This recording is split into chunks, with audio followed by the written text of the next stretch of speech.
Here.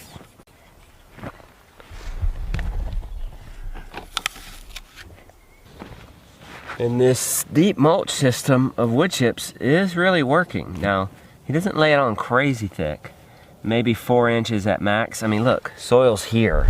Soil's here already. Okay, so for him to plant in here, all he's gonna do is that.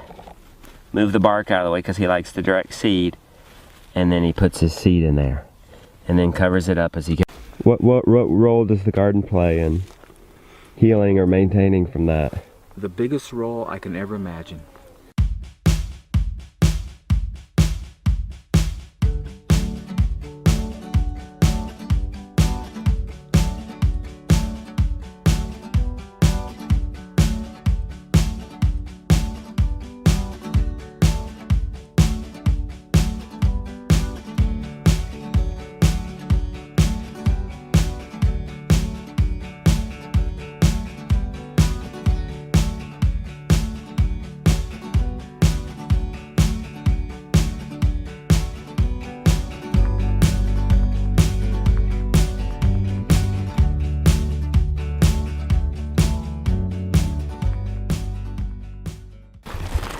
Good morning, Paul.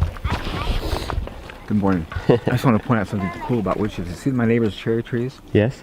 You see the foliage in the back, the size of it? You see the branches on Yes. this side, how much bigger the leaves are?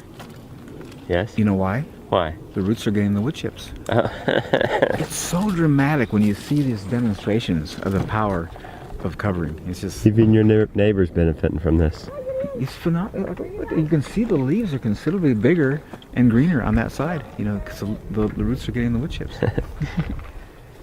Do your neighbors think you're crazy? Yes. And you know why? They're well educated. They know better. Ah. They know better. Really. What I do won't work. They know better. Ah. It's very interesting. Even with all this fruit, and for the years, all this fruit and bounty. As long as you stay here, you don't get it. You get it here. Okay. You look at these trees here, they're 16 years old from like little 6-inch starts. Look at the size of that, man. It's amazing. We're about to film some with Paul Gauci of this Back to Eden. Today we really want to find out what's his story. Where's he coming from? And how did he end up with this? Just look. Lightly mulched with wood chips. Things thriving. Look how big that spinach is. You guys saw how big that Swiss chard was this morning, right? Look at all this. Beautiful. Now the cucumbers, they look that way because they're done. Oh, there's a cucumber. Jonah, you want to grab that cucumber? Oh, there's one over here too. Huge. That's huge. You want to eat that today, Josiah? When plants grow in compacted, mineral-deficient soil, they're struggling to live, and they express their bitterness in their flavor. Okay. They're bitter because it was a tough life. Conversely, when plants grow in nutrient-dense, aerated soil, it was easy, and their life was sweet, and they taste sweet. What I'm telling people now is that the first thing you want to plant in your garden is fruit trees. I'm seeing things growing around trees grow so much better than anywhere else. It's amazing. You know what's so frustrating and scary for me? You see my potatoes over here? It's September, and I want to harvest. And they're supposed to be dying back. These goofy things are still blooming. They're acting like we're not going to stop. And it says, I want to harvest. Would you please die back and be done? So Paul, here we have this beautiful mulched, wood chipped garden. And we have you. Did you always do it this way? No. Okay, so how do you go from, so how were you doing it? What was life like before the Back to Eden garden? I've been gardening for 62 years. My dad had me up in the morning hauling horse manure to our yard in Los Angeles, and my brother and I wore out shovels spading heavy clay ground. I mean, I understand. And then I came here with a tiller. And I'm, hauling all this amazing stuff in my garden and losing it every year, not getting it. But because when we came here, we didn't have water. We drilled a well at 213 feet. I couldn't grow trees, and so I asked the Creator how to grow trees without water. He says, come out to the woods and I'll show you.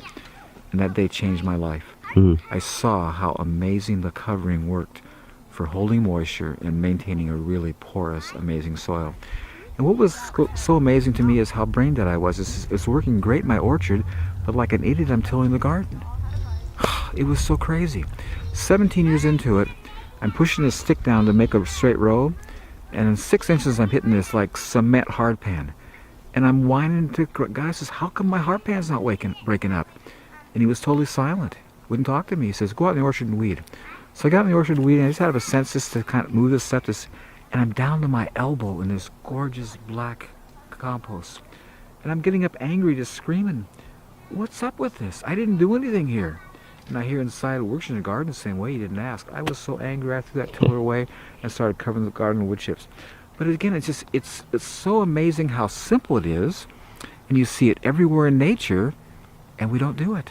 And we destroy the, you'd have thought that the Dust Bowl would have woke us up to the total insanity of uncovering the ground.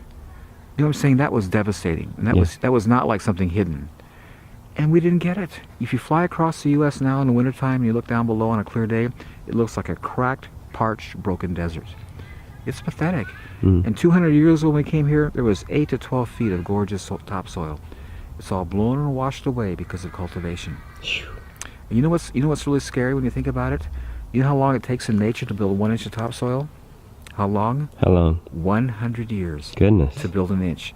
And I just feel so blessed because, man, I'm gaining major interest because I'm bringing this stuff in volume, in mass, and I'm really gaining ground. It is awesome. So I'm feeling really, really thankful. How many inches can you grow in a year? Or how long does it take you to grow an inch of topsoil? Well, I've been here 38 years and I've got a lot of inches. It's probably a foot in here. Okay. So because I brought this stuff in mass, huge amounts. So what are you gonna have for lunch? I don't eat lunch. I have an apple in the morning. I go all day. You have 1 apple in the morning? Yeah. And then what are you gonna eat for dinner? I'm gonna have tonight potatoes. Okay. And garlic. From your garden? Yeah, from my garden. And is that it? Yeah. I'll probably might have a cucumber. You know what I'm finding is that you look at animals in nature, like a horse, a cow, buffalo. Their diet is very simple. 1 course meal their whole life, grass. Yeah. And they don't eat a whole lot.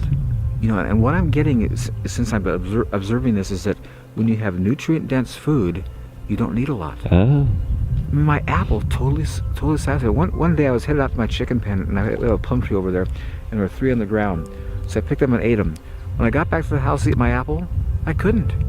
I was totally satisfied. Like, you're not hungry. You don't eat anything. And what's amazing me, when I used to eat 4 or 5 course meals and a lot, how now I eat so little. And I'm not losing any weight. I have full energy because it's nutrient dense. It makes such a difference when you have nutrient density, the volume. And if you look at what's happened to our culture, if you look at pictures of families like 30 years ago, we had grandparents and parents and kids and grandkids, this huge crowd. There was no one obese. No. They're all thin. Today, obesity is rampant. Why? And the reason is people are starving to death on full stomachs. They eat dead food and the body says, that wasn't food, I'm hungry.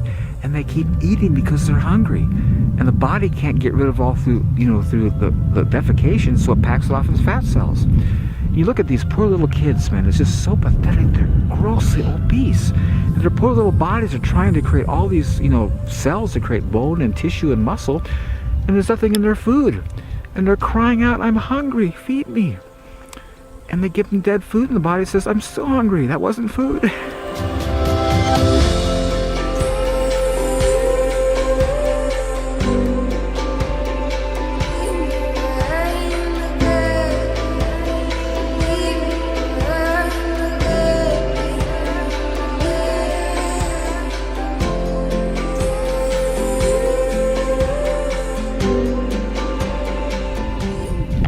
Let's now take our food scraps to the chickens and talk to Paul about the role of the chickens in the whole operation. All right, guys, you want to feed the chickens? Yeah. Here, Jonah, grab the bucket. Now, what happened, Paul, that you're walking on a cane? If you don't mind. I served in Vietnam, and they used Agent Orange to kill all the broadleaf so we can get through the jungles. Oh. Agent Orange is a neurotoxin. It affects the nerves. The nerves from the brain is not getting to my legs. to the spinal cord. It's all been, you know, yeah, that was a real hard experience. You know, as soon as I got there, I realized they didn't want to win the war. And it's really hard. You're loading really awesome young men on body bags and choppers that are killed for no reason. I'm sorry. It was not a. How'd you know they didn't want to win the war? As soon as we got there, we're going over the same place all the time, gaining no ground. It was totally frustrating, insanity. There was no front. We weren't doing anything. We're just out being shot at and killing for nothing. It was, I'm telling you, and you're 18 years old and you're loading these amazing young men in body bags on choppers, and you're realizing they don't want to win this. Man, that's hard on the human psyche. That's really difficult. It was hard.